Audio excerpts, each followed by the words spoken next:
May isang trick sa phone na nakakabilis ng internet na hindi mo pa alam. Subukan ito para maging mas mabilis ang internet connection ng phone mo ng 2 beses. Una, punta sa settings, tapos hanapin ang connections. I-click ang mobile network. Ngayon pumunta sa access point name at i-click ang add.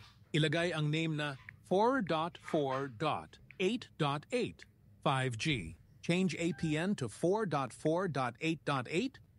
Lagyan ng server type na www.google.com.